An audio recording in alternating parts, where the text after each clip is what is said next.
Hello and welcome to the Geekatorium podcast number 116. I had to double check that before we started this stream.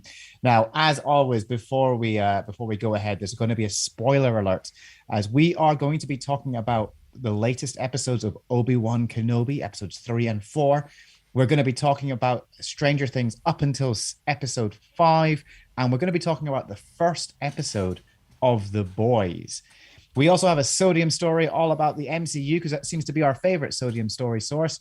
And we have a fantastic 5, which is all about the scariest looking characters. But without further ado, let's go into the podcast.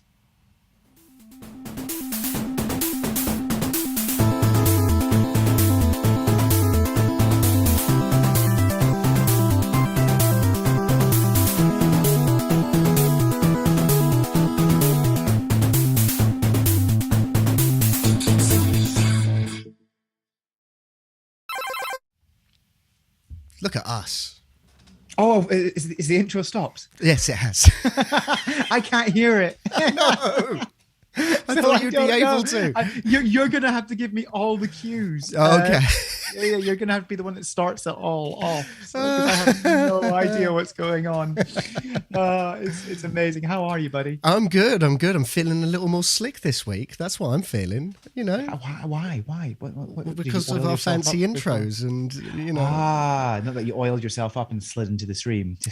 No, but speaking of this, I was in tears of laughter about half an hour before the stream, half an hour before this podcast record. Yep. You're a dog owner, right? You're a dog owner. Yes. You know when a dog tends to have an itch it can't quite get to, and they do that thing of rubbing across the floor. Now little Odin, he did this, but because he had his back to me, I could not see his front paws. So he just looked like he was on wheels gliding forward. He was like a little mini furry Dalek, just gliding forward. That's literally amazing. Both of us. I love it. We were crying. We were crying because it just, you can't, my explanation doesn't give it justice. It really doesn't. It really doesn't. But that, sounds like you've had an eventful evening. It's been an eventful evening. Yeah. This is the highlight of my day. Yes, that's, I'm pretty good. I'm pretty good. How about you? What adjective for tired are you using for us today? Can I make one up? Yeah, sure. I am flabasted. It's like flabbergasted. Yes, but for tired. Okay, flabasted. Flabasted. That's your next tattoo. Okay. I had a gig last night. Oh, excellent! Yes, I had a gig. I even live streamed it for the people on my Twitch you know what? channel. I saw it not live, but I did see it. And did you watch the VOD? I watched the VOD. Yes, you watched the VOD. It was an experience. It was nice. I got to be on stage. I got to say funny things. I realized how rusty I am because I kept repeating myself and stumbling over words and not sure what I was going to say next. So I'm very, very rusty. And I was performing to probably the most middle-class, posh Edinburgh audience I could have imagined. Sort of like, oh, we're going to laugh, but we're going to make you work for it. Oh yes, yes. But it was an experience. And do you know what? I'm actually glad. I'm happy with how it went overall. I feel better about doing it now. Good. And today I've actually been to I've been down to my in-laws and back today because they live down in just outside Amble, so it's only a couple of hours away by driving. But I took the train down because Mrs. C was already down there. Oh, okay. So I took the train down, and I did something that I haven't done in a long time. I did some writing on the train, as well as some comedy admin. I did some writing. Yeah, that with your little notebook that you'll probably lose one day. So, just do you know one thing I have learned? Certain things. Take a picture of certain pages of your notebook. I'm a dick. Oh no! What do you do? I've got an Apple Pencil and my iPad. So that's what you were doing. You're doing it like that. I use a notes app, and I just right. Never going to lose those notes because I have had too much experience of leaving notebooks at gigs, losing them, whatever. I just can't do it anymore. The other thing I've always done as well, how many notebooks have you bought because you forgot to bring the other one? Like I've How many too many. half-filled notebooks? Too Not many. even half-filled, maybe Not even 3 half of, like, pages. 3 pages, yeah. Just like this is one idea, and I meant to do it. Like, yeah, no, absolutely, so many, mate, so many. Yeah. But yeah, so I use my iPad actually for note taking, and I look like a dick. So I don't care. I do not care, because guess who's not losing their notes? So yeah. There You could go. be That's like, it. do it with a dictaphone, which would make you even creepier on a train, like Oh you're a my God, surgeon or could you something. imagine? Yeah. Just even better, just do like Rick to Red Dwarf. Very Oh, good. but Very no. good. So that's how I've been. I've been good. I've been gigging. I'm very, very, very happy. Excellent. This is good to see. Shall we dive into it? Because there's quite a bit. There's quite a bit. What do you want to start with, sir? Well, let's start with Obi-Wan. Okay. Let's start with Obi-Wan Kenobi. So because I feel like I want to start on the family friendly stuff as we move through. Well, we'll talk about that in a second. But let's talk about Obi-Wan Kenobi episodes 3 and 4 first, because obviously we missed the family friendly episode that included the main character being burned savagely. Okay, listen, it was. I say family friendly in comparison to what we're going to be talking about. Yes, next. this is true. Okay? This is true. Yeah. I just want to say, episode 3 has the best line of the entire show so far. I am what you made me. Yeah. Oh God. Like, I mean, you saw as well. Like, it tore through Obi-Wan when he said it as well. Like, especially because he started it was like, "What have you become?" Yeah. I was like, "What do you think, dude?" Yeah, it's like, you did this to me. Like, this is what the high ground does. Happy now. You left me to burn, right? You're lucky I'm taller than I was initially, right? This is a crazy thing, because if you think about it, he didn't realize he was alive, so he left him for dead. Yeah, he left him for dead. That's just wild. That's crazy. Yeah, I know. It was one family of the friendly. Great line though, absolutely amazing line. The line I didn't like was when he goes, "You should have killed me when you had the chance." I was like, "Oh, that is just no, I didn't like that. That line I didn't like." Okay. I rewatched episodes 1 and 2 before I watched episode 3 again. Sure. Because Mrs. C is wanting to watch it as well, so I had to rewatch it with her because I'm watching it in advance so I can discuss it on the podcast. Yes, of course. It here in the podcast. So I end up rewatching the episodes before I watch the latest one. And I have to say, after rewatching 1 and 2 and then going into 3, I didn't. A lot of the quibbles that I had before weren't as bad. No, because I think that some shows are made for binging, some are not. And I think Obi-Wan probably would be better to be binged.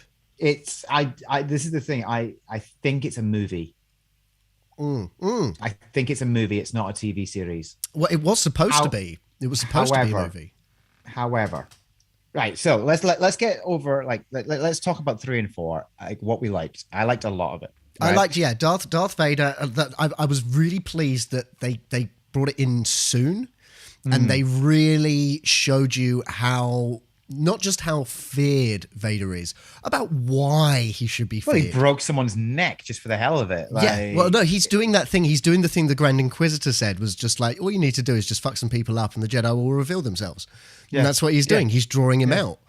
Yeah, it's crazy.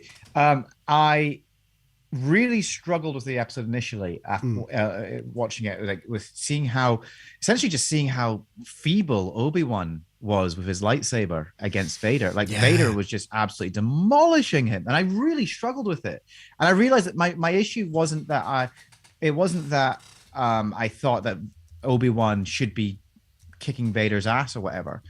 It was the realization that this makes sense. Yeah. And it's like, well, of course Vader would be like, because Vader is still practicing. He's still, he's still being Vader. He's still being a Sith Lord. Whereas Obi-Wan has been in hiding for so long, and he's not been using his powers. He's not been practicing. He's forgotten. And it's like, to go up against a Sith Lord like that after so long, after a decade of not using your powers, I mean, it was hard to watch. It does. There's a couple of, like, canonical things that are a little bit, if you really want to nitpick and pull on the thread, and the thread does make it come apart just a little bit. For instance, when we last met, I was but the learner. Now I am the master. Well, no, that's now a lie. Well, That's now a lie. He's not a learner now, is he? He's not a learner now. He's Lord Vader. Let's see. There's going to be another meeting.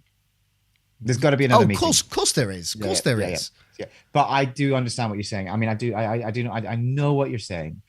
But yeah, there is going to be another meeting. Of course there is. Oh yeah.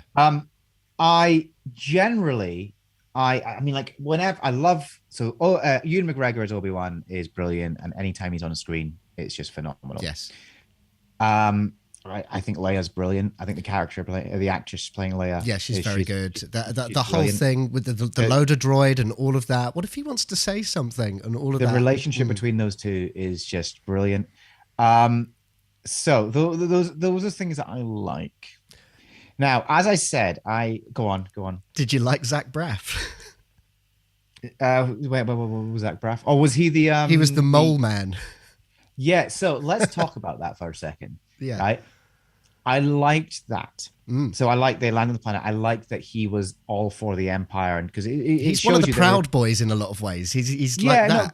But there were obviously going to be characters who are like that. In fact, it's covered in the Bad Batch. You know, where people turn around and go like, "Well, as long as the Empire feeds me, I will support them." Do you know what I mean? Like, so there's always going to be people in the universe will do that. What really hacks me off in that whole scene? So you have the betrayal, which was great, which we knew was coming. Yeah. We had the shoot off between Obi-Wan and the stormtroopers, which was great. The stormtrooper getting cut in half, awesome. Yep. And then he went, I'm gonna try and get past this gate, and I'm gonna try and open it, and he can't open it. So he shoots it, and you're just like, you could just walk around. Yeah, you can climb up the rocks to the side. There's there was stupid. No need. It's so there was no need for him to stupid. do what he did. And I've been online and I've tried to find like people. I've seen people try to justify it, like, oh, maybe it was booby trapped around the edges. Maybe I was like, show it. Don't make me guess. Show it. Like I shouldn't have to fill in the blanks. I shouldn't have to justify my overall like so, and again like my overall problem with Obi-Wan, like I there's parts that I've really another thing that episode 4, the scene in the dark with the 2 stormtroopers and his lightsaber, yes, is one of the best things that's happened in Star Wars. It was amazing. It was genuinely a fantastic scene. And it was just like everything I wanted. The scene in the underwater with the water coming in, like holding the glass and then blasting it. Awesome. Brilliant scene. Now, so this is my problem. There's so many great scenes and individual moments. And anytime Obi-Wan, like Ewan McGregor and Leia are on screen and together, I love it. I think it's such a great show. And I think those moments are great. The problem is it's the moments of stupidity around it. So, for example, that gate scene is so stupid. It is very stupid. It's like I'm going to go right back to the beginning and the scene where Leia was running away from the kidnappers. It was so stupid. Better or worse than the guy who just does a spin randomly in Boba Fett? Better or worse than that stylistic choice? Oh, terrible. Or I think in the latest episode, the one that really, really annoyed me is apparently Reva, who is not all powerful like Vader or anything like that, can just deflect blasters from a snowspeeder, which really, really hacks me off because we've seen in canon, we've seen in Star Wars the amount of damage that blasters from a ship can do, whether it's an X-wing, a B-wing, a Y-wing, a snowspeeder. They are not deflectable, so to speak, like as much. Like we know how much damage they cause. Yeah. Yeah. and she's just casually just doing it. And we know that she's not a strong force user, like, because I know you're going to turn around and say, because what's his face has deflected them. Luke Skywalker has deflected them and Kylo Ren. And Kylo Ren, yeah. Mm-hmm. But she's not Kylo Ren.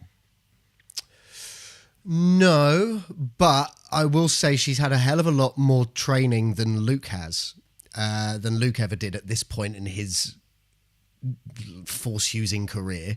It was just for me. It was like it just didn't make any sense. But on top of that, the dumb thing that really annoyed me in the whole episode: why do I care about this one pilot who dies? Why are you trying to make me care about him? Yeah, no, there was a little bit of that, but it was that I did like when they threw in that line at the end when they're going, look, we're not soldiers, and then they lose someone and like, well, guess you're soldiers now. Now you know what it's like. And I was like, okay.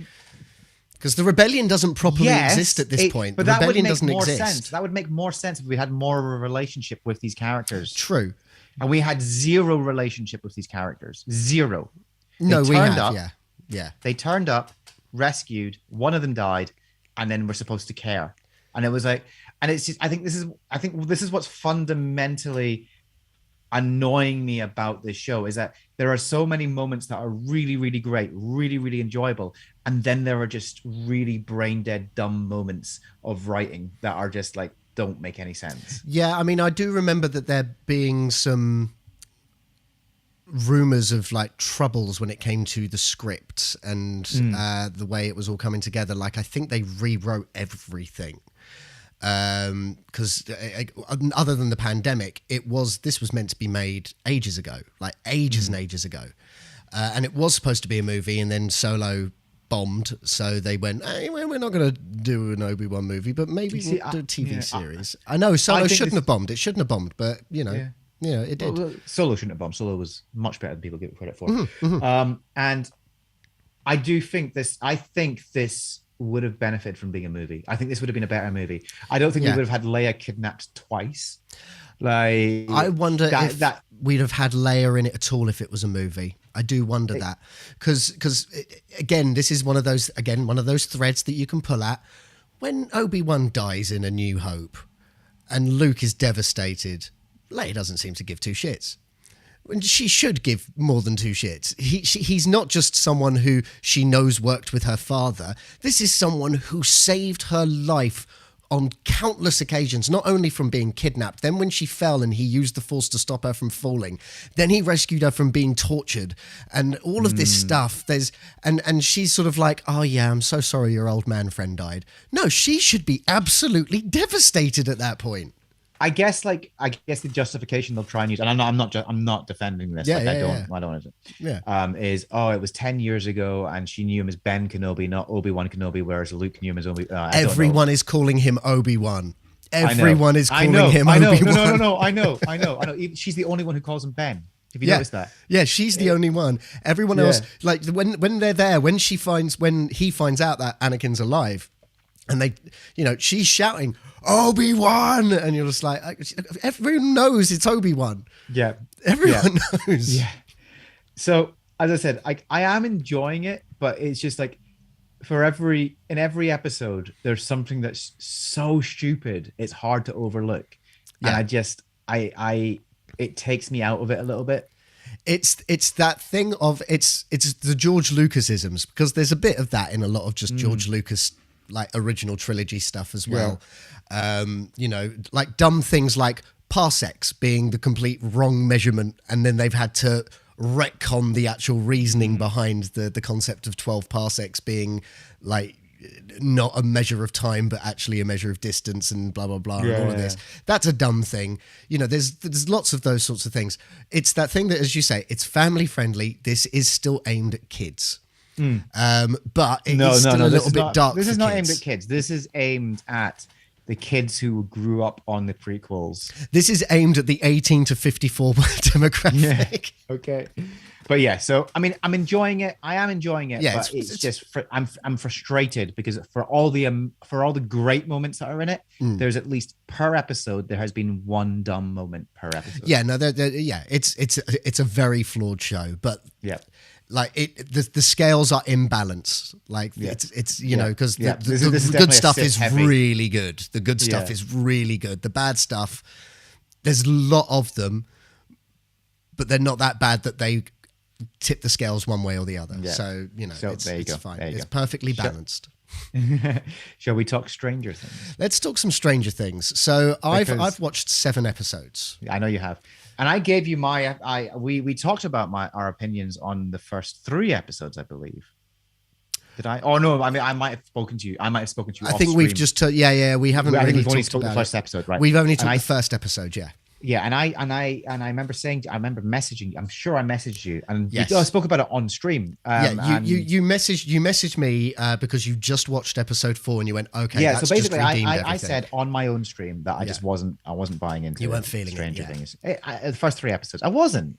It just felt like a weird disconnect between the previous seasons and this one. I wasn't buying a lot of the concepts that were going on. It seemed like Will was getting done dirty. As a character. The only thing I was only really watching it to see what would happen with Hopper, because that was the only character I seemed to actually care about. I didn't care about the whole, like I felt like the 80s vibe. What I loved about the early seasons is that if you talked about the 80s, it felt like we were in the 80s, the actual 80s, whereas this season has felt like a heightened version of the 80s, like the 80s that we think we remember. You know what I mean? Like I know the what 80s you that mean. we see in the movies, and I was like, I'm not buying that because it's lost a little bit of its realism and charm. That's sort of counteracting the fantastic world of the Upside Down and stuff like that. So I was like, I'm not buying it. I'm watching it because I want to see what happens. And stuff. Then episode 4 happens.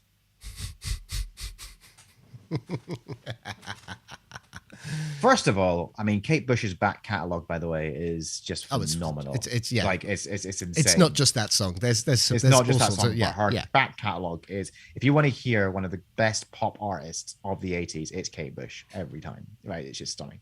But that song is perfect in that scene. Yeah. And that whole episode just suddenly brings it all together. Like all the strands that they were setting up in those first 3 episodes, suddenly there's 3 stories, 3 distinct stories. Yeah, 3 distinct stories. Yeah. You've got Hopper's rescue. Yeah. You've got Robin and Nancy going to interview the guy. Yeah. Everyone thinks the killer. And then you've got the kids and you've got what's her face? Oh my god, I can't remember. It's Max. Yeah, Max. Obviously, we've still got Elle and everything happening in California, but the 3 main story threads are those ones that they concentrate on in episode 4, and they all work together. It comes together so well. It comes together. Like, and everything is like there's a little explanation for everything. And we have the amazing betrayal at the end of the episode with Hopper and the rescue. That betrayal is insane. I did not see that coming. Because that sweet moment where he's eating the peanut butter and you're just like, you're so close. You're so close to being home. But I also didn't expect like the relationship of the Russian guard who was trying to help him. Like actually it was like, look, I'm gonna try and get some money out of you, but I am actually trying to help you. Like, I didn't expect that to be like that. It was a really complicated relationship. The genuine joy when he escapes and he's like 100 to 1. Yeah, exactly. And I love that. But then the betrayal of not just Hopper, but that guy as well. Oh, bloody hell. Right. The interview with the very Hannibal Lecter style interview with Nancy and Robin. And first of all, the lead up where they like trick the professor to let into the doctor into there, and then the interview itself and the backstory. There's another 4th story now we're now introduced to as well in that whole thing, and it's done really, really well. And then it all ties into playing the music to save Max. I've got to admit, now you know me when it comes to music and emotional beats and all of that, I'm usually an absolute like mess. I'm usually an absolute emotional wreck with those things. Whilst I thought it was really sweet, and it was really sweet, very emotional and very well done, there were elements of me going, this is a little bit too easy. I kept on thinking she's got to die. Like this, she's. I was waiting for her to die. Yeah, I was like, waiting for she's it to got be the last minute death. Yeah, I was like, you're giving me all this hope, and then you're going to break my. Oh no, she's still no. Fine. No, but I was good with that. I'm good. I'm glad that they didn't do the whole. No, she's dead. You know, like I'm glad that they didn't do that because, like, I actually think that would have been easier. I did love that they cut to black, and you're like, you motherfuckers, we're gonna have to wait for the next episode to see what. But then they do give you like, oh, okay, they do give me that little bit of satisfaction. Yeah, I'm okay. It's like, you son of a bitch. And then so like episode 4 is just phenomenal because it brings together it starts tying together those threads, which is great. And then episode 5 happens, and we've gone, right, we've dealt with that for now, so we're just going to park it for a little bit. Now let's go revisit Eddie, who's on the run. Yeah. And who's one of the best characters still. Amazing. Like he's if they make a movie about Robert Downey Jr.'s life, he has to play young Robert Downey Jr. Great shout. Right? Yeah. Like, or if they ever want to replace Iron Man. Young Iron Man, yeah. There you go. I think you could do it. That could work. Anyway, so if they we revisit Eddie's story, and because this is the thing, like there's so many. I'm now realizing why the episodes are so long. It's because there are so many stories going on at once, with the teenagers trying to find him and all of this. It's insane. And then now we've got and so we've got that happening, and now we revisit that, and now we're going more into depth with with 11 and going into her history, and actually properly going into her history this time, which is like, it's phenomenal. And I love it. I love it. Yeah. This season has gone from being a distinct meh for me to no, I need to know what's happening next. Yeah, no, once it all like sort of unfolds and you see more in the next couple of episodes that you've got. So have you got to the bit where she's sort of replaying memories? I've got to the bit where she tried to run away. She got a glimpse of her powers back. And she's agreed to go back in. But do you see the bit where she's sort of in a loop? Yeah. You've done that bit with the guy going like, morning, "Oh, hey, morning, sleepyhead." How creepy is that dude? Yeah, but it turns out he's not creepy. Well, he just reminds me of there's this German film and an American remake called Funny Games, and it's just like bright blonde Aryan-looking dudes in plain white, and they just cause a load of problems. And like it's so I see him and I'm like, oh, that's Funny Games, and him going, "Hey there, sleepyhead." I'm like, I don't like him. I don't like him. But I will say, like, as I say, we're going through this in sort of the starting the family friendly and going up. I mean, they really have leaned on the horror. Yes, much in this season. Very much so. The body horror of what Vecna is doing is just absolutely like though brutal. It's become less shocking as it's gone on because I'm like, okay, because I've now seen it like a lot of times, so I'm kind of becoming. How are you with the spiders in the flashbacks? I'm okay with spiders. I was all right with it. I was all right with them. Sat with Kelly, and she's like, no, all of the no. Mrs. C would not handle it, but I'm okay with the spiders. Like, they don't bother me that much. But no, it's good. I'm really looking forward to the next 2 episodes. I'm going to watch them soon. And bearing in mind that last episode is 1 hour and 38 minutes long, so you need to count that as 2 episodes in one sitting. I just think, like, as I said, I think it's gone from being, for me, personally for me, it's gone from a meh season in those first 3 episodes. But now I actually realize how much story setting they were doing. That it's wonderful now. Yeah, it really does. It opens up, and I am of a mind that it's as strong as the first season now. But you can tell as well as that they are definitely ramping up to finish this all. This is yeah. I but mean, there's a season 5. But you can tell they're ramping it up. So season 5 is the final season. I'm wondering if they may do something that is, because they're so much older now, that they had just go into the 90s, like 1995 or something like that. You know, we're going to do like 10 years later, that they think whatever happens at the end of this season, that's the end of it in their minds. But then 10 years later, it's, you know, I found it was very Stephen King, where it is, you know, it's like It, where you find out the whole Creel family, and it's like, and then 50 years later, it happens again. It's like It, where it's like every cycle, it just keeps on going. So they're very leaning into the Stephen King horror vibe, and hey, it works. Yeah. Are you I thought this was the final season. No, season 5 is the final season. Okay. They did announce that. So yeah. Okay, cool. But no, I'm enjoying it. It's very, very good. It's very good. It's very good. Now, this next thing that we're going to talk about. I've seen 4 episodes of this. Rick's only seen 1, and we're going to talk about this one. And I've got to say, this one episode is a hell of a thing to talk about, because if you're going to open a season, and this is very much not family friendly. This is look, 12 minutes in, I questioned my life.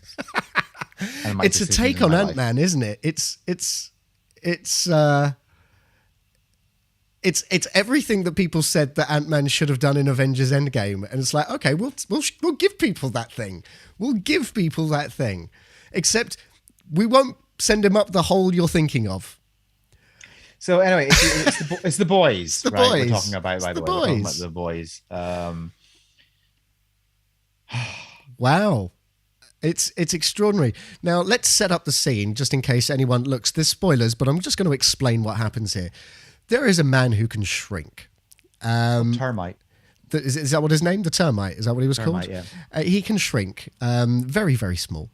And one lovely thing about this guy is that he appears to either be bi, because he was like having sex with like a Barbie doll just for a laugh. Well, he was pretending to, because he was like, all it needs is a little vagina and all of this stuff. And then he like kisses his lover, who's another man, and then you hear the line, "I want you inside me." Now, you do think the first thing that you think of is, oh, I know, this is a play on that rumor in the 80s that all the gays were sticking gerbils up their ass, but they're going to put a dude up someone's ass instead, and all of this. But no, this gives a whole new meaning to the term, and I'm sorry that I know this term, docking.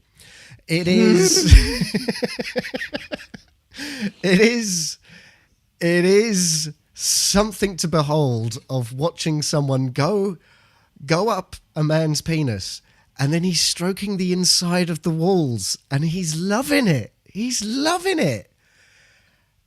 And the other guy's taken too much cocaine and sneezes, and it just... and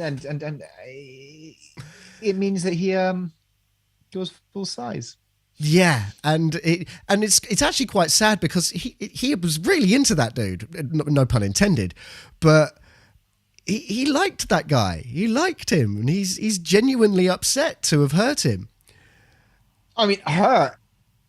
I mean, you know when like you know like in like really extreme porn where they say they're going to split them in two. Like, yeah. Like. Yeah. Didn't really need to see that. Yeah. I'm trying to think if it's the worst thing I've seen in The Boys. It's not. I don't think it's the worst thing I've seen in The Boys. It's certainly one of the funniest things that I've seen in The Boys. I just sat there in utter shock. I was like, what have I just... Oh, wow. I was laughing my head off. I was laughing my head off. I thought it was wonderful. What a way to start this season. But here's another thing.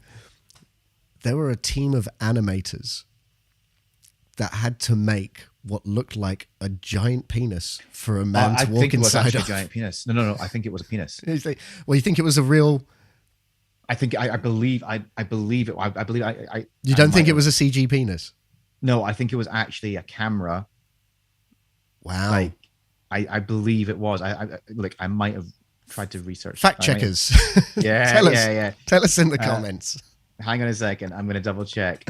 Was it a real penis? Was it a CGI penis? What do we think? Here you go. This is on Men's Health. This is from Men's Health. The scene, it was a real penis. I don't think that scene is an example of Men's Health. But yeah. It was a giant.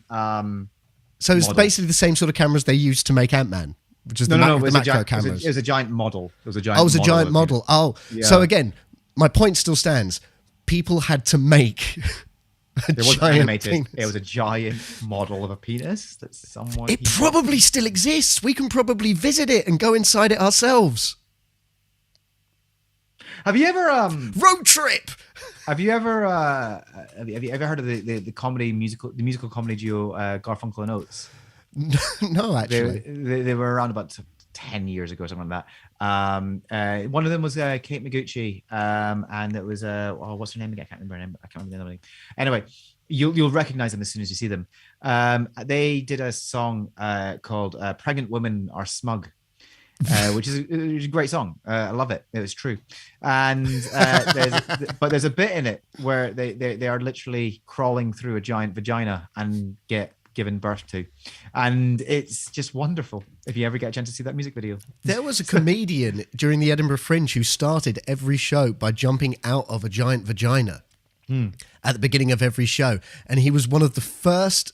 I believe, if I remember this correct, I think it was 2010, the first comedian to get a 0-star review. That's amazing. A 0. And what he did, he put 5 blank stars and a quote on his post. I remember this. I get that reference. I get the reference. But anyway, the rest of the episode of The Boys... It's very good. It's very good. It's the boys. It's what do you expect? You get Stormfront's alive and wanking off Homelander. Yeah. Homelander is going a little bit crazy. Oh, a little bit. He's beyond. Yeah. But I don't know where it's. I mean, obviously you've watched more of the episodes than me. You've watched more episodes than me. I did come out of episode 1 going, I just don't know where this is going to go. Now, obviously, what's her face has been revealed early on. To Huey as the assassin from the previous. We knew that already. We knew that, but there's more story. And again, that I mean, like, she needs to work on her shots. Well, it's that interesting thing. So the power is whatever she's looking at blows up. It's not that she just makes people's heads blow up. It's whatever she's looking at. So that's an interesting power. It's sort of like, it's like Gambit in some respects, but she just has to look at a thing. But yeah, no, that was no, I like, so obviously we're into that sort of betrayal and you know what she's doing, and that I found interesting. It's saying that first episode sets up a lot, and I'm very interested in what's going. But Maeve is ready to sort of take down. Oh yeah, she's gearing up. She's gearing ready up to take down the 7, which is interesting. Yeah. I am very glad that I have now watched the boys, the cartoon thing. Oh, you did watch it. You did watch the cartoon. Yes, I am now glad that I've watched it. Yeah, because I got that reference. Yeah, good. I got that reference. So I'm now looking forward to going. I'm going. Ooh, what are they going to do with this? Yeah. So yeah, I'm very much looking forward to seeing how this season. It's a great. You know what? 12 minutes in, one of the most shocking scenes I've ever seen. Not as shocking. There's a show that I watched on Netflix, and well, not. Did they have a giant penis? What? No. There was right. So, very quickly, let's see if I can find it again. Hang on a second. Can I have it 2 seconds? Just stop putting pressure on me. I'm not putting pressure on you. Stop it. Quiet. Right. I watched one bit of it because brand new cherry flavor. Yes, no, I saw this. I heard about this thing on TikTok, and the sex scene that is the most uncomfortable sex scene ever. I watched it. Yeah, I watched it as well. It's the most uncomfortable thing I've ever watched. Yeah. No, I couldn't watch all of it. Yeah. I did skip ahead a bit just to see where it went, and I was like, I'm not enjoying this at all. I'm done. I didn't even go like it was to the extent where I was like, oh, sometimes you go like, well, I wonder how we got to this stage. I'll watch the rest of it, and I was like, nope. This is something that I don't need to see. Yeah, no, I don't need to see this. No, everything's for everyone. That's fine. Yeah, exactly. It's fine. Funnily enough, that scene in The Boys was not as uncomfortable as watching that sex scene. No, it wasn't. It wasn't. But again, I think it's because I know what to expect from The Boys, and so what I'm saying is that this season of The Boys, this first episode, is just continuing the good work that this show has done so far. Yeah, no, it's the writing strong. Their take on the parody of just superhero stuff is completely on point. In the same way that Futurama takes the piss out of sci-fi whilst also loving sci-fi. Yeah, The Boys does that with the superhero genre as well. Oh yeah, it nails it. Absolutely nails it. So no, I'm really happy for this first episode. I'm looking forward to watching more. You'll enjoy the next few episodes. It just gets better and better. It just gets better and better. Fantastic. So yeah, enjoy. Brilliant. Yeah. So there you go. That's what we watched today. We haven't watched Miss Marvel yet. but we will get onto that. And What's this we? we have not watched Miss Marvel because only one of us has watched it, and we need to discuss it. So so we have not watched. Okay, fine, okay, fine. It tracks. Yeah. It tracks. What are people saying in the chat? Should we just visit the chat very quickly? Let's take a look at the chat right now. Yes, because let's say hello to everybody who's there. Hi, Aphistus, Kim, Tom, Cal, Kim, Cal. And Dower Scotsman. Hello, hey, people. Dower Scotsman, good to see you. Welcome. Yes, you did. You tuned in at the very wrong moment. Exactly when you tuned in. Kim, I'm not watching that. Then it's making me feel queasy. I mean, queasy is I mean, listen, it's not just that. If it depends on how you are with horror in general, because it's The Boys in general is just a gory show from start to finish. Like it doesn't gradually get more gory. It's gory from the first scene. So if you're not comfortable with body horror and horror in general and gore, then no, it's probably not for you. But it is great. It's so well done. Tom Gittins, oh my God, that scene, that scene. That scene. But previously, and I know you was talking about Obi-Wan here. I think it's great so far. They would have had to dilute so much to make it a movie. Mm. I think they've done. See, I personally say I think it's the other way. I think they've watered down the show to make it a show rather than. No, I think they've tried to add too much to fill. Yeah, and those are the scenes I think those are the bits that are standing out to me that are not quite working. I look, I'm not saying it's a bad show. I'm far from saying that. I'm saying I'm enjoying it a lot, and it's full of great moments. It's just a shame that there are a lot of boneheaded moments through it as well. So that's all I'm saying. Just a little bit of balance. So yeah. Cool. All right then. Yeah. Okay. Well, should we do a sodium story? We can do a sodium story. Yeah. Do you want to do it? Let's do it. I'll play the thing. Salt. How much do you need? Salt. Well, just a pinch for me. Sodium chloride in my inventory, where we're reading the news and it's a sodium story. There we are. God, it's like professionals. I know, right? Even though I can't hear what's going on. I'm not can't hear it, so I don't know what's going on. But there it was. We got an intro video and everything. Look at it. I mean, like you say, an intro video. If you're listening to this podcast, we've got an intro video. That really helps you, doesn't it? Look, we also do this live on YouTube. So, this is a thing we do now. This is a thing we do. Yeah. So you can watch this. If you're listening later on, come and follow us on YouTube. Got thousands of people watching us live right now. Thousands. Okay. Thousands and millions and millions of molecules are watching us right now. Oh, brilliant, mate. Come on, hit me with this story. The sodium story this week comes from inverse.com.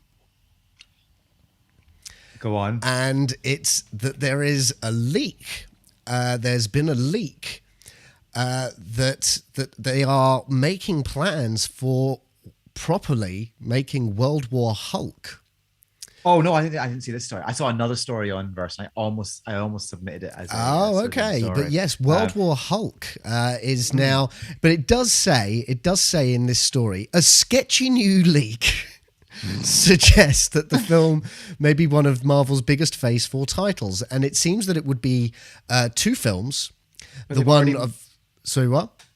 Okay, go on, keep going. Yeah, no, it's apparently we can trust this because apparently it came from a 4chan post. No.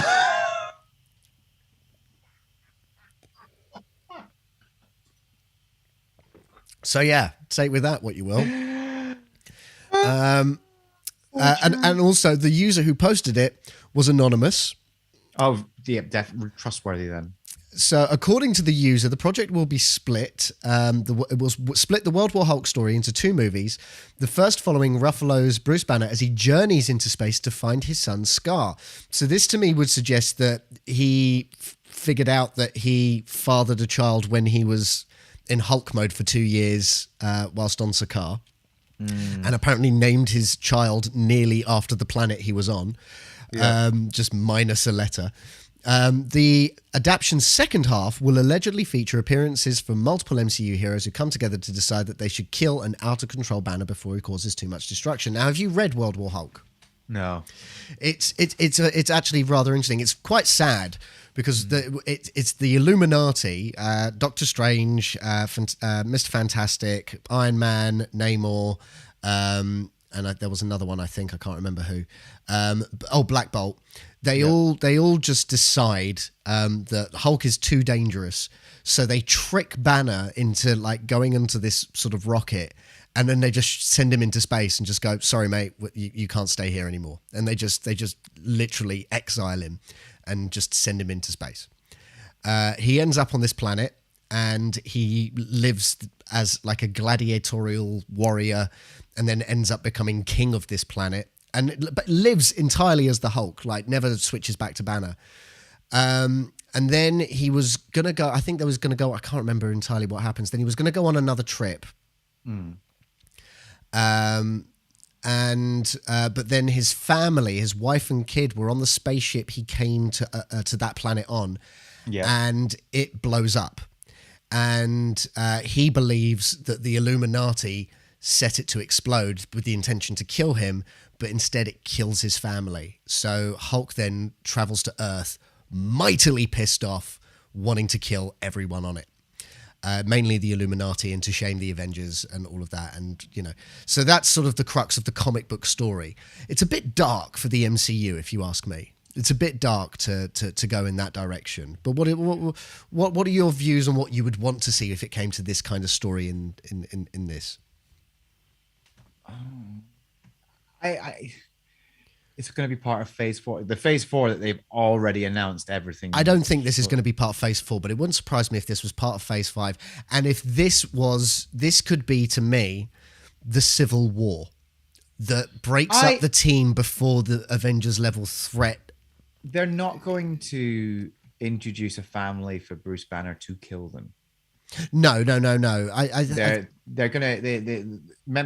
So what the MCU has been really, really good at is taking aspects of well-known stories that work and using them. So, for example, Infinity War and Endgame were based off stories like Infinity Gauntlet, Infinity, and Infinity War. Yeah. And they took if you were going to I've got Infinity Gauntlet over there. Where is it? No, it's over here. The Infinity Gauntlet. Yeah. Yeah. This is one of the this was the main, this and Infinity War were the two things that they used, source materials that they used for Infinity War. What people don't really realize. If they used the motivation that Thanos had in Infinity Gauntlet, it was him trying to seduce death. Yeah, he wanted to fuck her. That's pretty much it. Yeah. And that was it, right? Yeah. And instead, what they did is they took some aspects like him going to retire on a farm or him getting, not even going to retire on a farm, but they put his farm in at the end. That's what he did. And the Scarecrow, that's in there. That's all that's there. in there. Yeah. But they took aspects of this what people don't realize as well is the comic book starts with the snap. Yeah. It starts with the snap. It's not like a big cliffhanger. It's like, this starts everything off. So what you'll find is, I think if they do something along the lines of World War Hulk, let's say that they do, they're going to take aspects of it and create something great. It's going to be a good. I imagine if they were going to do it, and again, this is all me spitballing, and this is me just this is what I'd like to say.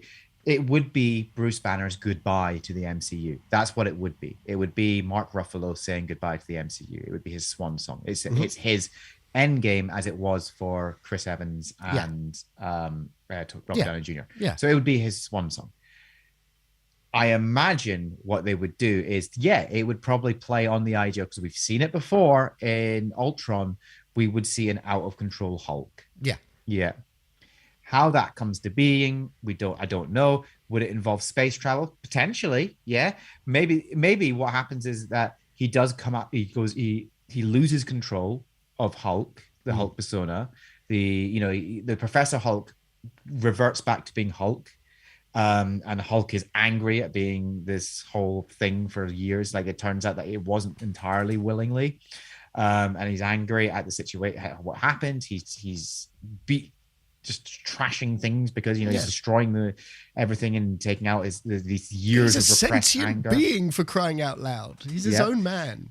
And at that point they go, right, well, we're gonna have to do something, and so they jets him off the planet, whatever. The Fantastic Four take him away and do whatever. Like that's the way they exile it. They do exile him. And he spends years, he spends however long. They do a 5 years later, and he's been away, and he's whatever, and he becomes back to Earth to get revenge. Mm-hmm. Yeah. Mm-hmm. And just as he's about to get revenge, something happens which turns him back into good guy. Banner realizes that he can no longer be the Hulk, and he can no longer be him or the Hulk, and sacrifices himself in order to save the planet. That's what it's going to be. It's going to be something along those lines. Does that make sense? Yeah, no, that makes sense. And it would, he's such a strange character. One, I don't know if this means that Marvel has got some sort of deal with Universal, because it's Universal that has stopped any solo Hulk movies in the MCU since the Ed Norton one. So I'd like to see something of these lines, but it would be an Avengers movie. Not a Hulk movie. It would be It wouldn't be an Avengers movie because they're not doing Avengers movies anymore. But it would be a team. It would be a new Avengers movie, or West Coast Avengers movie. Reforming the Avengers to take down Hulk. That's the young Avengers, the new Avengers. But bear in mind as well, it's like if it was reforming the Avengers to take down Hulk, they don't have the Hulkbuster armor anymore. So, well, or it could also be because. Which character was introduced in an Incredible Hulk comic? Wolverine. Oh yeah. Wolverine was introduced in an Incredible Hulk comic, so maybe it could be an X-Men. Maybe he could be a villain in an X-Men film. Well, there you go. I mean, and also we could see that amazing scene where Hulk rips Wolverine in half and throws half the body to another mountain. Yeah, and Wolverine has to crawl back to get to his legs to put himself back together again. I mean that would be quite fun. It's never going to happen. They won't put that into the MCU, but it was an amazing bit of the comic. Yeah. Anyway, this is a reaching story. It is a bit, and also it's saying that. So the second film's MCU heroes will apparently be She-Hulk, Captain Marvel, Captain America, but the Anthony Mackie version, Doctor Strange, Hawkeye, War Machine, Yelena, Cersei, Black Knight, and several others. But there's also claims that several of the film's heroes will die fighting Banner. Please be Cersei. But I don't like Cersei. I'm sorry. I just don't. But also, it should be Hawkeye, because you can't have Jeremy Renner's Hawkeye and not Kate Bishop. You've got to have Kate Bishop in there as well. Yeah. But another thing it says here is that it will also have Iron Man, Doctor Strange, Ghost Rider, and the Fantastic Four. This is a load of bullshit. This story is a load of bullshit. But I just thought it was kind of interesting to see if maybe down the line we get some kind of announcement of them doing, because I was kind of excited when they did that, the Planet Hulk, him being the warrior, the gladiator in Sakaar and all of that. I liked that. I liked that it was like, okay, this is as close as we're going to get to that storyline from the comics. But to have Hulk as a villain would be amazing, because he could be like a proper Avengers level threat. The dude's King Kong. The dude's King Kong. Well, yeah, but done in a slightly different way, because this is a guy as well who he's tried his best to be the good guy, but he has this rage monster within him. But I think the problem we've got overall is that he has proven to be the good guy now. I mean, even if you look at the trailer for She-Hulk, it's like the Professor Hulk persona. Professor Hulk is not Hulk. I know, but Banner. The point is they're now leaning heavily on the Professor Hulk, and no, they should go Moon Knight on this shit and have the dual personality. That's what they should do. I think what we are definitely going to have what we will definitely see at one point is that we will have a goodbye for Mark Ruffalo. I mean, if you think about it, Chris Hemsworth and Mark Ruffalo and Jerry Renner are the only ones left. Yeah. From the original. 3 out of the 6. Yep, they're the only ones left. Now, Hawkeye in the TV show Hawkeye, we kind of had a goodbye. At this point, Jeremy Renner could step away. Yeah. He could step away. Yeah, he doesn't need to come back. Doesn't need to come back. He can be the guy in the chair. He can be the guy in the chair. He could come back, but he doesn't need to anymore because we've now got Kate Bishop, right? Chris Hemsworth has already confirmed he wants to keep going indefinitely. He said he's happy to just keep playing Thor, and I'm good with that. I'm good with that. But I do think we will have to have goodbyes for both Thor and these characters are not going to just disappear, especially someone like Hulk. There's going to be a goodbye, and whether it's going to be for Hulk, it has to be a death. For Bruce Banner, it has to be a death, and I think it has to be a death that is earned by both Bruce Banner and Hulk realizing that they have to. Yeah. And whether that's them sacrificing themselves to save the world or realizing that they have to be sacrificed to, I mean, do you see what I'm saying? But whether it's done through a World War Hulk sort of scenario, I don't know. But, I think the one thing we can be certain of is that at some point we will get a goodbye to the Hulk. Yeah. As long as he doesn't fall out of a helicopter, that's kind of... Yeah, that was kind of stupid. That was kind of stupid. But, it was TV in the 90s or 80s. I can't remember. Doesn't matter. 70s. Thank you. You are more than welcome.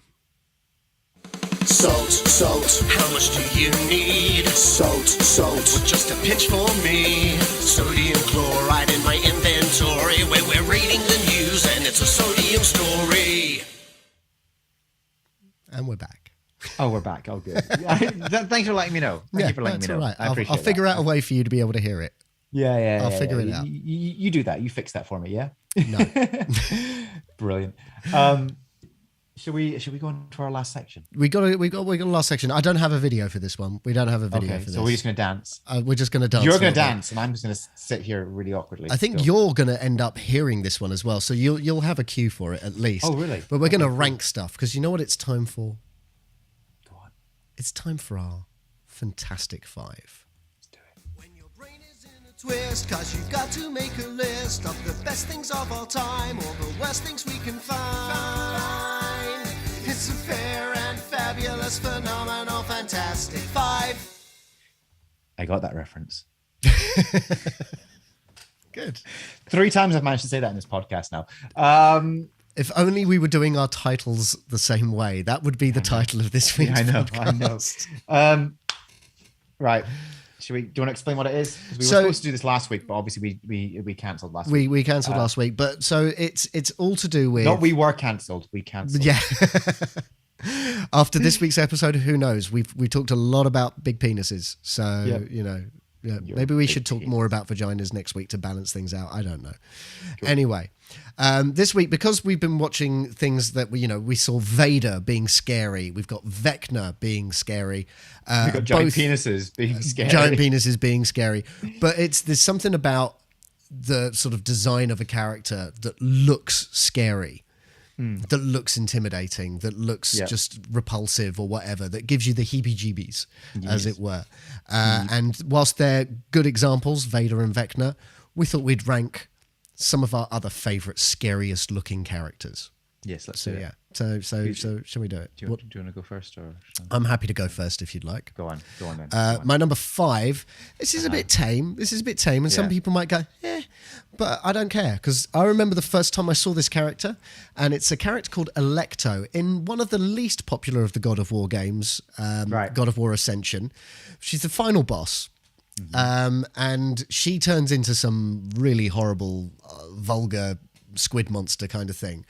And you see her, the way she sort of like goes, and all like you see the tentacles sort of like sprawl around, and she falls into the water and you fall in the water. And there's just this moment where you're floating in the abyss, and then you just see the eyes and the sort of beak of this squid monster just appear in the darkness of the underwater. Yeah. And it's scary. It's very, and then once you get into dry land and you're about to start the boss fight, just the viciousness of this character who has been taunting you throughout the entire game, like mentally and absolutely like savagely abusing you mentally. She's just a very dark. It's like a squid made of oil. It's like if a crow and a squid didn't just like spawn a child, but like went to the mad scientist and asked them to create a child for them. It's just an absolute. I find that character quite disgusting and terrifying. But that's my number 5. I know it. Look, I'm ramping up, but that's what my number 5 is. So there we go. Okay. Your number 5, please. Okay, my number. I'm going to start tame as well. Like, you might not think this is terrifying, but you have to bear in mind, like, I was young when I first saw these things. And it's in the name. It's in the name. My number 5 is the terror dogs in Ghostbusters. Oh yeah. They were scary. They were scary. I mean, like, Ghostbusters, is a brilliant comedy, and you look back now and you go like, it's, whatever. But when I was a young kid, no, Library Ghost for me, but still, yeah. Yeah, Library Ghost is scary, but the terror dogs, like just seeing Lewis Tully turn into terror dog, it was, and Dana just turning into terror dogs was like, oh, that's pretty scary. That's pretty. It is pretty scary. Opening up the fridge and they're just there, just like, chilling out, and then just roaring. Like, no, I'm not into this. Not into this, especially as a kid. I was not into the terror dogs. They terrified me. So yeah. Do you remember their names? Their actual names? Yeah. No. What? Come on. One of them is so easy. I can't remember. Zool. Right, Zool. Yeah. Okay. Yeah. Zool and Vince Clortho. Yeah, that's it. That's their names. There's people always forget that that's the dogs' names. Yeah. But anyway, I'm such a nerd. 5. I'm sorry. And it's based on being a kid and having to deal with that. So that's number 5. Yeah, no, it's good. Number 5. They were scary. What was your number 4? My number 4 is in the same vein as yours, because you're going to listen to this and you're going to go, really? But I was a child. I was way too young to see this film. And this is Audrey 2 from the Little Shop of Horrors. How is Audrey 2 terrifying? He eats people. He pulls his half-dead girlfriend out of the mouth of this giant plant that is eating the offcuts of a dentist. It sucks. He feeds it by it's sucking his blood from his fingers. And then when it turns into the giant creature, there's the scene the scene that always just reminds me of that gives me the, like, not now, but at the time I was like terrified. It was when the plant is laughing and the camera just zooms into the mouth of this creature, and that just freaked me the fuck out as a kid. And now I'll watch it and I'm actually just more into the music and I'm just jamming along to it and thinking, yeah, this is great. It's a great musical. Yeah. But the plant, the puppetry and everything sells it. And to me, I just found it an absolutely terrifying design because it looks fairly, harmless, but it's really not. It's a man-eating monster. It's a mean green mother from outer space, and it's bad. I've seen the stage show. I'm jealous. I'd love to see the stage show. That's amazing. Yeah, it's amazing. Because I know that the vines like come into the audience. It's awesome, awesome. Yeah. But anyway, that's my number 4. Love it. Yeah. What's your number 4 then? My number 4, again, I'm sticking, so a lot of mine came from being a kid and remembering what actually terrified me as a kid. Now, this is from a comedy horror. So now as a kid, I only focus on the horror aspect of it. Yeah. But now as an adult, I appreciate the comedy aspect of it. But as a result of watching this movie, I couldn't walk on the ground for about a week. I had to be carried everywhere because I couldn't walk on the ground. And so for me, one of the most terrifying things when I was growing up were the graboids from Tremors. Of course. Yes. They were terrifying. Yeah. Yeah. The idea of them, first of all, the idea of them was terrifying. You just be walking along and dead, right? Yeah. You just be eaten up, right? And now I watch back and I go, this is actually really funny. Yeah. It's a good movie. And again, really good puppetry. It sells it. Yeah. It sells it. But it's terrifying. And actually, the first time you see one as well, with the giant giant mouth and all the teeth and stuff like that, it is scary. Yeah. It is damn scary. And the orange blood and all of that. Oh, They absolutely terrified me growing up. As I say, so much so that I could not walk. The first time I saw that movie, I could not walk on the ground for a week. Amazing. It was, yeah, it's a great movie, but like absolutely terrifying, especially when you're a kid. If you're a kid who accidentally watches it. Is it just me, or were our parents really lax when Bad. it came to the films that we should Really have terrible, watched? objectively terrible parents. But yeah, so Tremors. That's my number 4. Is the graboids in Tremors are Excellent. terrifying. Yeah, no, But they look terrifying. They look terrifying, and I think they did a great job. So they yeah, good. very good. What's your number 3? My number 3 is, again, it's going to be something that lots of people won't have heard of, and I'm fine with it, but like, check it out, like Google it, like you'll see the design of this character is horrible, and it's a character called Eligos, and he was in Ash versus the Evil Dead. Now this demon stood out to me, like the design of it, and not just the design. It's just it's obviously just a guy in a suit. And you know, it's got the ugly face. It's sort of like a Demogorgon, but with more of a defined features, less of a flappy face and more just I don't know. Yeah. But the other thing is they do this sort of design where it sort of constantly looks like he's vibrating. Yeah. If that makes sense. He's got this sort of like shimmer to him. It's really hard to describe without you seeing it, but he just looks otherworldly, and it's a great way of sort of maybe getting past some dodgy rubber suit effects and all of that, but just with that extra shimmer and the bright red of like the sort of blood part of his face. It's just he's disgusting. He's disgusting, and he's a bastard of a demon as well. But wow. yeah, it's and if you've not watched the series Ash versus the Evil Dead, I implore you to watch it. If you're a fan of the Evil Dead films, it delivers. It's a great series, and there's lots of fucked up demons in it. But Eligos just stands out to me. Just yeah, just vicious. Good. So your number 3, please. My number 3. So my number 3 comes. It's from Star Trek: The Next Generation. Okay, I know. You think like, what's terrifying in Star Trek? I think I know what this is. Right? Like, what could be terrifying? Like, is it the Ferengi? No, it's not the Ferengi. No, it's not the the skin, Ferengi. the blob from the Skin of Evil. It's not that. It's not that. It's from an episode called season 2, episode called Conspiracy. Do you remember that episode? We talked about this a few weeks back. Yeah. We did. Yeah. This is probably one of the most horrifying episodes of Star Trek ever created. Like, that ending of that episode just does not belong in Star Trek. No, it belongs in like horror, like proper sci-fi horror. Like the guy's neck pulsating and just his head melting and then blowing up. Yeah, like when they're set to kill, they don't do that, but like somehow it does for him. And it's just the bit where he eats it doesn't eat, but the other parasite goes inside him, and he's the queen because he's the queen of the hive. Yeah. But then the terrifying bit is then like obviously his head blows up and then his skin melts away, and the actual queen comes out, and you're like, that thing is horrifying. Yeah. That thing looks horrifying, and it looks like it's from a B movie. Like for a start, like the effects are B movie effects.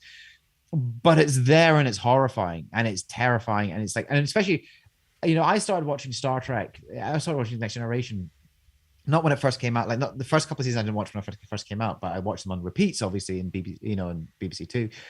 And I remember the first time I saw that, I was young. So like that episode came out in 88, 89. So I was about 7, and I think I watched it a couple of years later. So I must have been about 9 or 10. That horrified me as a kid. Yeah. Like it was absolutely terrifying as a kid to watch that episode. So yeah, that's my number 3 is the parasite from the episode, the Star Trek Next Generation episode. What's funny? Conspiracy. Do you know what's funny is that as a kid you saw that on TV on the BBC. You saw that on TV on the BBC. Yet they didn't televise the episode where they talk about a reunified island. I know.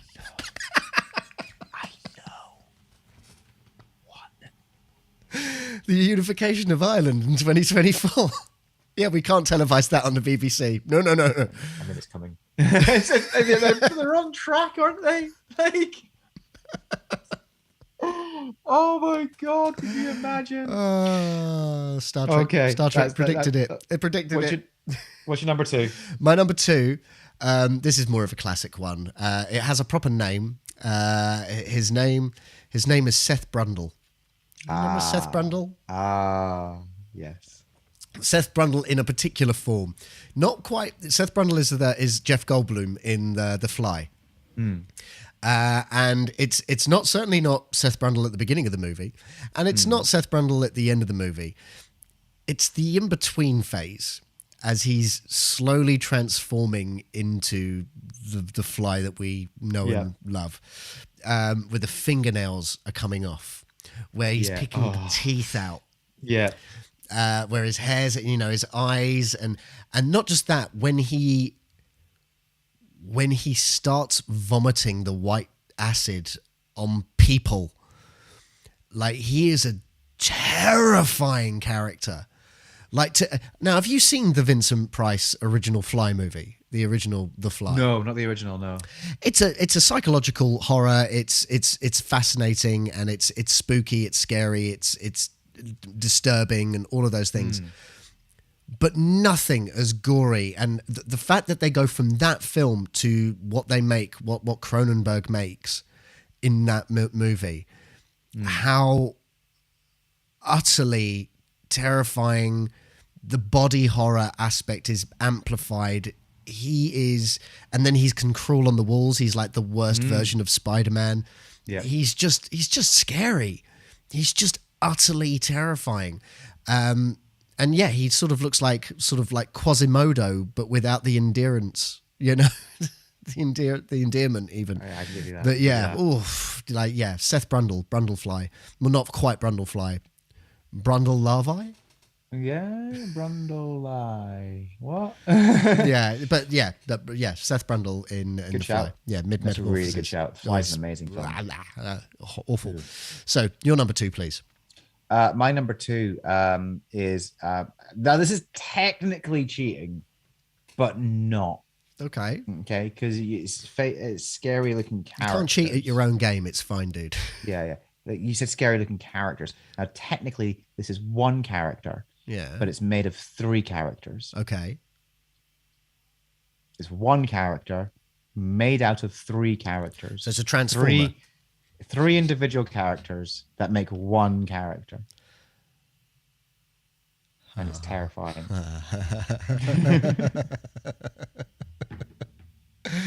When the penny drops. Yeah. When the penny drops. And it goes through all three of them. Yeah. Oh, no. Oh, no. No. What's worse is I know someone who was in this film. I don't think I need to say anything more, do I? I think you need to tell people what it is. You do need to tell people. I think the listeners have probably, and the watchers have probably worked it out for themselves at this moment in time. I mean, if you want me to say it, I'll say it. But it's the human centipede. Okay, it's the human centipede in the movie. The human centipede. I mean, I think what's horrifying, it's horrifying on so many levels, like 3 levels to be precise. Three, yeah. But it's I don't want to go into it because actually thinking about it is sickening. It's genuinely, but the fact that he slices off parts of their tendons so they can only crawl around. Yeah. The fact that it removes lips so that they can sew. Oh God. Just no, all of it is, and what's even more disturbing is that the guy that made it did consult with an actual doctor about the reality of how this could actually be done.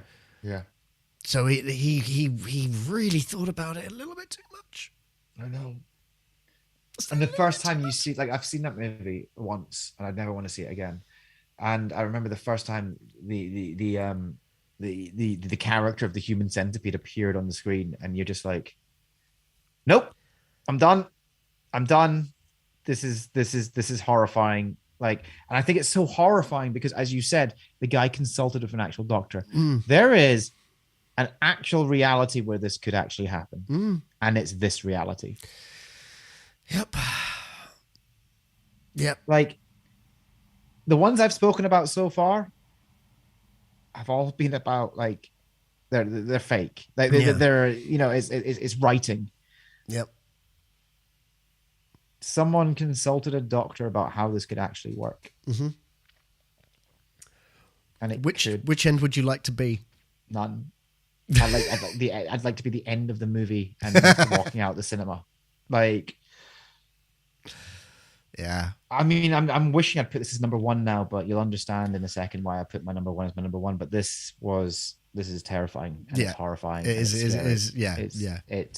I'm starting to think we maybe should have saved this list for Halloween, but still. Yeah, but there you go. That's my number two. What's yours? Number one. My number one, really, it's a world of difference. I don't think I can go any further now, actually. I think that should be just my number one. But anyway, go on. This is a world of difference. But I think we all know how terrified we were when we first saw the character Judge Doom in Who Framed Roger Rabbit.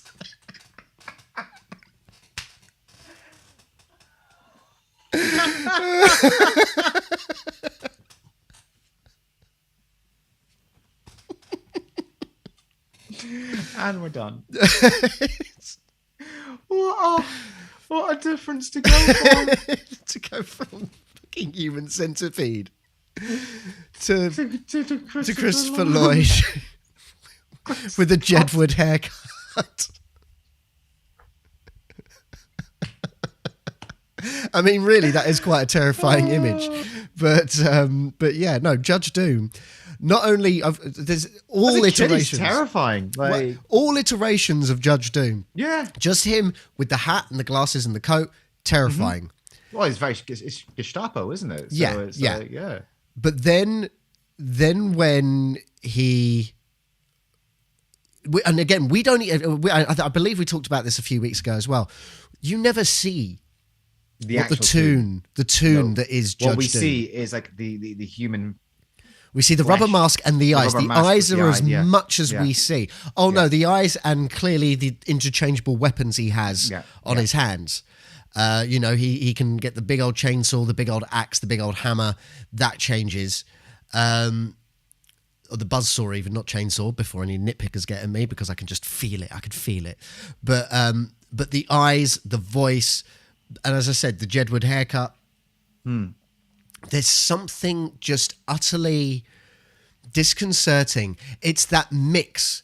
It's one thing seeing humans interact with cartoons, but to see a character that is part normal looking and part cartoon is your brain is it's the uncanny valley. Your brain is going, no, this isn't right. This isn't right. This isn't right.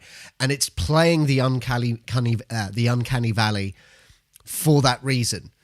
No one who has like the Polar Express or Beowulf or all of those films that suffer from the uncanny valley, Tron Legacy, all of that sort of stuff. The films that suffer from uncanny valley, it's not intentional. The thing with Judge Doom, it's intentional. He's meant to look not right. Your brain is not meant to go, this is normal. Your brain is going, this is not normal. Run away. Close your eyes. Just do whatever you can. Just stop looking at it. And that's what Judge Doom is. I don't want to talk about more of his motivations because this is about scary looking characters. And I know it. Yes, he looks like a dude, but he's a dude that's trying to kill cartoons. He's terrifying. He's terrifying. Yeah, no, good shout. Yeah, love it. So there you are. It's no human centipede. It's no human centipede, but then what the fuck is your number one?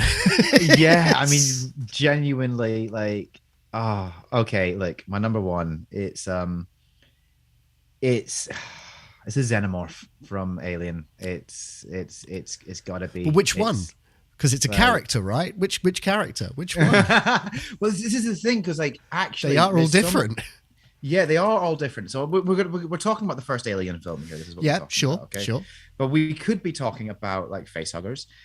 We could be talking about the xenomorph itself, the alien itself. But then there's the queen, there's the dog one, there's the pred alien. But let's just talk about this for 2 seconds about the design of. Look at the head behind you, mate. This is what we're talking about here, okay?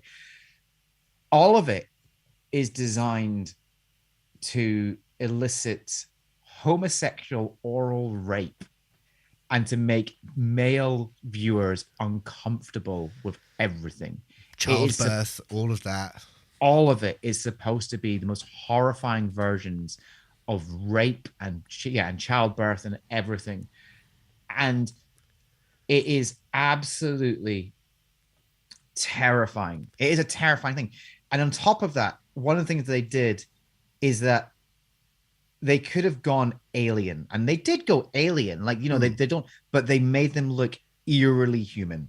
Yeah. Eerily human. The fact that, they can walk they can be bipedal, but that there are so many human-like features to them that makes it disconcerting. Yeah. That this could be a form of humanity, and that's how scary they are. And so it is absolutely, everything is about, I think, like it was, again, it's all about sex and death. That's what these aliens are about. And it's, those two things are like very contradictory and very terrifying, and really get down to it's like really shake you to the core. And what's great about the first Alien movie is that you don't see the xenomorph a lot throughout the film. And when you do, it's absolutely wrong. It's like Alien Isolation. I keep coming back to this game. You don't see the xenomorph a lot. You're trying to actively avoid it. And when you do, it's the most horrifying thing you can see. And yeah, I just think the design of the alien it's phenomenal, because it evokes so many things that are designed to make you feel uncomfortable. The head is a giant phallus.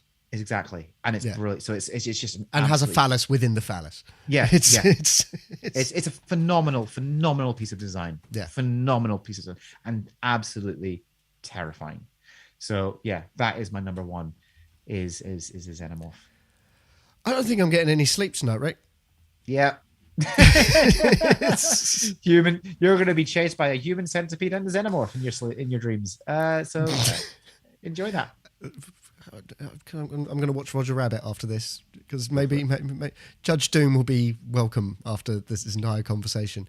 We have talked far too much about penises and just all sorts of. I'm going to play the music just to get move past it. When your brain is in a twist, 'cause you've got to make a list of the best things of all time, or the worst things we can find.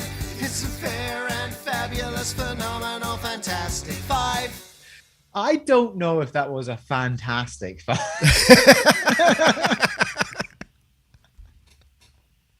It was definitely a five. I'll say. Oh my god! People in the chat, I love. I've been watching the chat, and like, Tremors is brilliant. It is brilliant. Conspiracy might be the reason I've never trusted Starfleet admirals. Now I think of it as a feast. Yes, Kim is just repeatedly saying a world of note for like literally everything that we've said. Yeah. Feast says Terminators, always Terminators. Terminators are they are scary looking. They're a good shout. But I almost put them in there. If he says, I am both appalled and delighted to see my beloved Xenos included. They're beautiful. There is a beauty. There is a beauty, but also a horrifyingness of them. Yeah. Thank you for getting involved in the chat. And everyone's honestly terrified by Judge Doom. I agree. Judge Doom is terrifying. So I mean, if it was also scariest sounding characters, because when he was like, and my voice sounded just like this, it's like, oh no. Good shout, man. I enjoyed that. I don't know. Enjoy is a strong word, but like we entertained each other. I appreciated what we did. Yes. Wait, did I? I don't know. Appreciate's an also strong word. Anyway, it doesn't matter. All I've just seen here is like no Predator. Predator's a bounty hunter. No, and he looks cool. I don't think he looks scary. He just looks cool. I'm not scared of Predator. Yeah, so, he looks cool. Yeah, whereas I'm scared of becoming part of a human centipede. And on that, I think that's the end of the podcast. That's the end of the podcast. Well done. It is the end of the podcast. Well done for surviving, people. Oh my god. I hope you enjoyed the podcast. Here's the thing, right? If you are returning, if you've listened to the podcast before, right, you know, welcome back and thank you for listening. But you understand already. If this is your first time listening to the podcast, please go listen to another episode. Just know that it's not always like this. It's not always like this, okay? But thank you for listening. Now, if you did enjoy it and you haven't done so already, go hit subscribe on whatever platform you're listening to, whether that is whether it's like Apple Podcasts or Spotify, or even if you're watching this, you're rewatching this on YouTube, go hit subscribe and make sure you're following us on any platform, and you'll get a notification whenever we drop a new episode, or hit the notification bell on YouTube to know when we're going live as well, so you can watch the podcast being recorded like this. Now, if you have really enjoyed the podcast, you please go review the podcast. Go stick a 5-star review on Apple Podcast. It will help us climb the podcast charts and get seen by heard by more people, or even hit like on this this video as you're watching it on YouTube. That'd be amazing as well. And the other thing you could do as well is tell more people about the podcast. Tell them, whether it's share it online or even tell them in real life. It's up to you. If you want to share it online, Matt, how can they do that?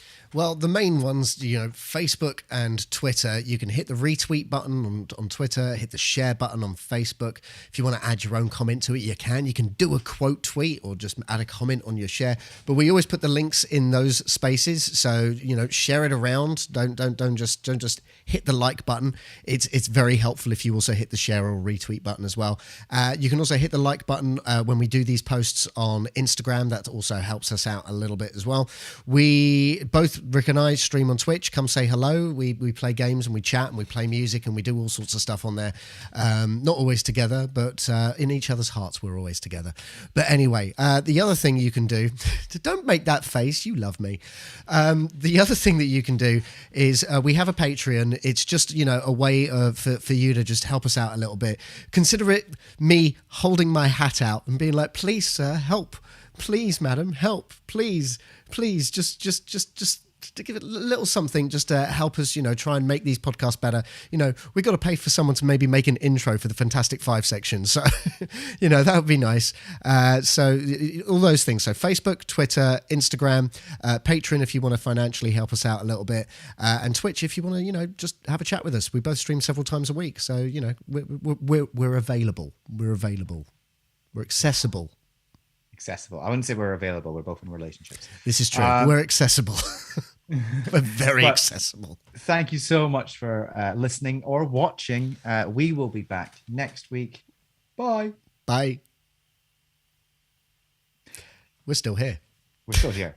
We're still here. We cut off there, and now we do a little bit of an after show. Yeah, I'm just gonna not too long, because we streamed a little bit later than we normally would. Yeah, we do. I'm just stopping. There we go, and then saving that. And Rick is going to send me his audio. I should really do that. I'm going to stop that and then save it. Episode 116. Yeah. 116. Yes, that's where we're at now. That's where we're at. Excellent. Help a starving artist. Thanks, Kim. Thanks, Kim. Yep. Although starving, I mean, I had good pasta today and I'm feeling a bit bloated, but yeah. Oh, I had burgers. Oh, yeah, good. Yeah, I went down to my in-laws down in they live in Amble, and my father-in-law made us burgers. Very tasty. Mushrooms, bacon, and cheese. Oh, that sounds so good. I can't cook mushrooms at home. Kenny doesn't like mushrooms, so there's I can't cook so many mushrooms just for one person, So I'm very lucky now, because it's 2 against 1 when it comes to mushrooms, because Jonah loves mushrooms. Oh no! So, yeah, the baby loves mushrooms, so I can cook mushrooms. This was so that enough about mushrooms. Thank you very much for this week's record. That was people. Thank you. We have grown a small audience. This was our biggest watch this week. Yeah, it's growing on here, isn't it? I know 8 is but still, I like it. I like it. So thank you. Do you guys enjoy watching us record the podcast as is? Let us know. I mean, I'm enjoying doing it like this. I am too. I am. It as I say, it helps me stay a bit more switched on, because sometimes when we are just sitting chilling, it becomes almost like, we're just having a chat, mate. That's yeah. Oh my god! And sometimes when we are like editing, it can be hard because we're trying to cut stuff out, and it's because we just waffle sometimes. There's so much more I want to. Yes, it's usually you. It's usually you. There's so much more I would want to go into about Obi-Wan Kenobi, like. But and we will probably do a full-on breakdown once it's finished, and we can get into the maybe do juice it of as it. bonus content. Maybe we do it. It's not an episode, but we'll do it as like a bonus content thing. Maybe we'll set up a box of wine. I got a box of wine. Maybe what we'll do is because obviously if you we can do it like as a Patreon thing. Yes. Or something like that. I don't know. We'll think of something. Thank you, Tom. You've really enjoyed this. Lots of fun. Weird seeing a video for the intros. I know we need to work on them. They're very good. I made them so long ago. But we need one for the Fantastic Five. We need one for the Fantastic Five. Again, this is why we need some help, because we can't do everything. Look, as capable as we are, like I can make videos and I can edit videos, and so can Rick, and we can make music and we can do all of these things. But we both also have jobs. We both also have relationships. Yeah, all sorts of things that we need to. We don't have all the time, and it's so we will need to hire people to do certain things for us, and we'd like to be able to do that because we want it to be of a quality. And if we're doing it in what scraps of time we have left, it's not going to be of a quality. It's so we that's one of the things. And part of me hates talking about this in this sort of public forum, but sometimes you need to tell people what's actually going on. I think I think we were very, very spoiled when we started working together during during lockdowns, and we had time to do lots of stuff. Yeah. But obviously, as we've returned back to work and started, returning all that, we're finding our time limited. And then we both started Twitch as well, and then all of a sudden those evenings went, and it's like flipping heck. All of a sudden, I've got no time for anything. Yeah, I'm struggling to fit in the time to actually watch stuff. That's the thing. Yes. Right? And I haven't watched Miss Marvel yet, which I'm really annoyed at. And I say I've heard good things. It's brilliant. It's so good. You've not watched Orville yet. No, we started to watch it, and then realized that it was an hour and 20 minutes or something. Yeah, it's a long episode. I did not realize how long the episode was. So, because Kelly goes to bed at ridiculous time, 9 o'clock. So I tend to stay up a little late, but usually I would watch 2, 3, 4 episodes of things before I went to bed. Now I watch one and I have to go to bed. It's just one thing. I this moment in time, I probably won't even now. I'll probably just go straight to bed now. I might watch one episode of Stranger Things now, but even now I'm not. It's long, but I'd watch it as soon as possible so you can get in that 7th episode, because that's an hour and 40 minutes. I mean, it's brilliant. It's brilliant, but flipping heck, it's long. Can we just very quickly talk about the Awkwafina episode of The Boys? Oh yes, what the poop? That she can bring poop to life. Brilliant.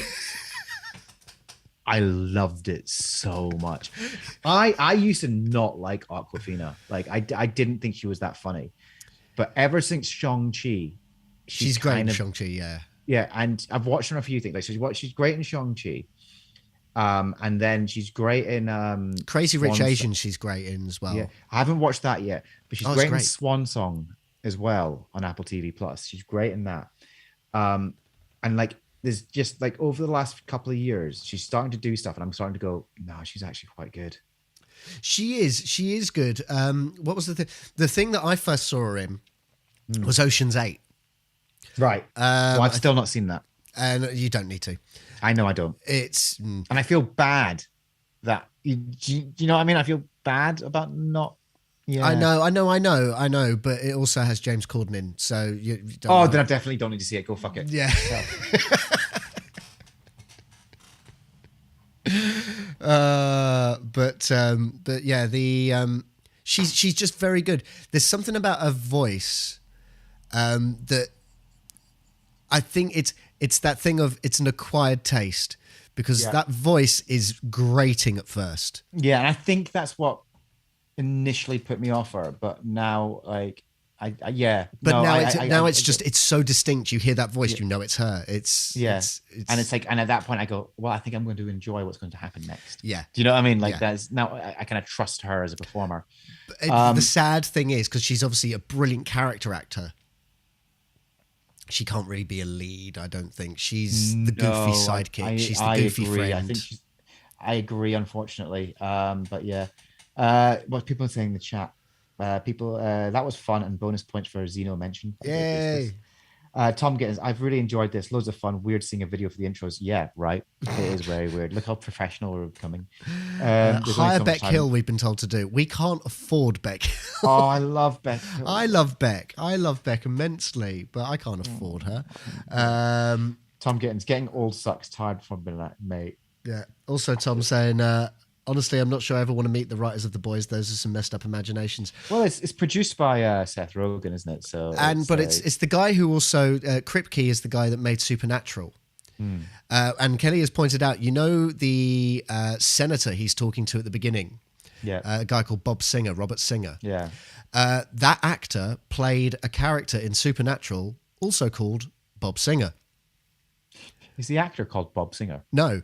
But it's like it's that sort of Easter eggy type thing, and then because you've got Jensen Ackles who's going to appear. Are they trying to meld these universes? Jensen Ackles is now going to be he's Soldier Boy in The Boys, so it's all of that sort of stuff.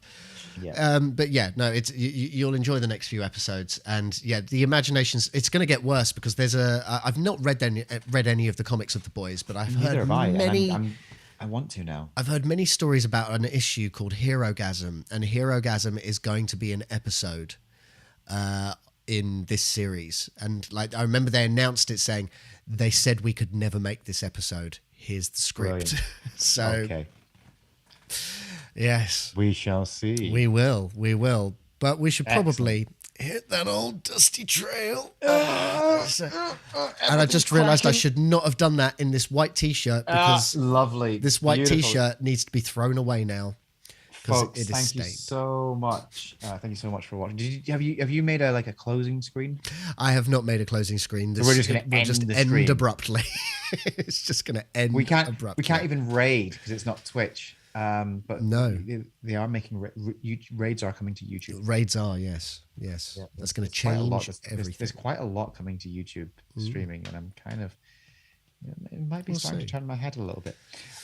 Anyway, we shall go. But this has been absolutely lovely tonight. Thank you for sticking around. Thanks, people, for watching. Thank you. And we will be back next week at an earlier time. Hopefully. Yeah. But it's all good. Thank you, for joining us with the time that you had. Excellent. Have a good night, people.